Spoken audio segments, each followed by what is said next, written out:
So then I went to elementary school, and I went to Yiddish Shule, to the Ring, and that, it was a very important experience for me. Those after-school Yiddish. I'm sure you know about the Ring and the Workman's Circle and so forth.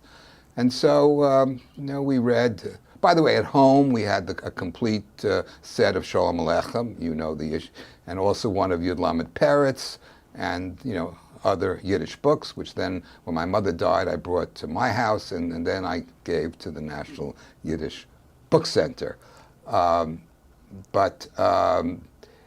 And Yiddish Shule is school. So I was there, I guess, from 41 to 46 through the Holocaust. So the reason I say that, I think the Holocaust was very much part of my childhood experience, unlike, I would say, the experience of many other Jews, because, we read the Yiddish newspaper, we had some sense of what was going on. I remember a poem that I learned, and the poem went, "Mir wellen kein Weiz und kein Korn nicht haben, die Gräber sie seinen, die Felder sie seinen mit Gräber vergraben." So you imagine that for a 6, 7, 8-year-old boy.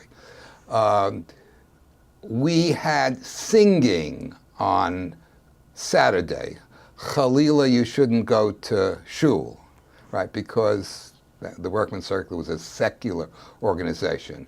And our singing teacher was Sholem Sekunda. And I remember when he came one Saturday morning and taught us a song that he had just written. It was Donna, Donna, Donna, Donna. It was really quite remarkable. That's pretty incredible. And the other thing I remembered about Yiddish Shule it was my thespian debut. We put on a play at PS 134. It was a large auditorium with lots and lots of people, and the play was Sholem Aleichem's Das Messerl. And I was the little boy with the knife.